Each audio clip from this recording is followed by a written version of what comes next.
اعوذ باللہ من الشیطان الرجیم بسم اللہ الرحمن الرحیم۔ امام جعفر صادق علیہ السلام فرماتے ہیں کہ جو شخص اپنے کسی ایسے مومن جو غیر شادی شدہ ہے اس کی شادی کے لیے اسباب مہیا کرتا ہے، اس کی شادی کے لیے زمینہ فراہم کرتا ہے، یعنی اگر اس کو رشتہ تلاش کرنے میں مشکل ہے اس کے لیے مناسب رشتہ تلاش کرنے میں اس کی مدد کرتا ہے، اور اگر اس کے پاس مالی طاقت نہیں ہے تو اس کے لیے مالی اسباب مہیا کرتا ہے، تو امام فرماتے ہیں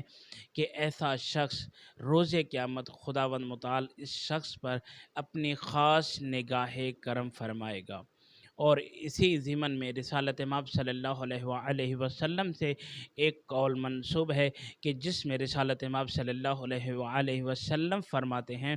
کہ وہ شخص کہ جس کی اولاد بالغ ہو جائے یعنی قابل ازدواج ہو جائے، اور وہ شخص جان بوجھ کر یعنی استطاعت بھی رکھتا ہے، طاقت بھی رکھتا ہے، اس کے پاس اسباب بھی مہیا ہیں کہ وہ اپنی اولاد کو رشتہ ازدواج کے ساتھ منسلک کر دے، لیکن وہ تاخیر کرتا ہے، اگر اس تاخیر کے دوران اس کی اولاد سے کوئی گناہ سرزد ہو جاتا ہے تو اس گناہ کا عذاب اس کے والد کے نامہ اعمال میں لکھا جائے گا، اور بعض روایات میں نقل ہے کہ اس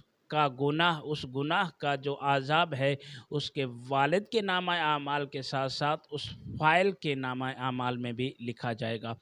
دعا ہے کہ خالق کائنات ہمیں اپنی اولاد کی صحیح معنوں میں تربیت کرنے کی توفیق عطا فرمائے، اور خداوند متعال ہماری اولاد کو نیک و صالح عمل کرنے کی توفیق عطا فرمائے، اور خالق کائنات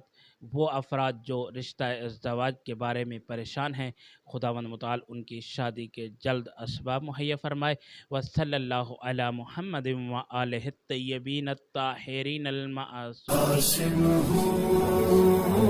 قاسم قاسم قاسم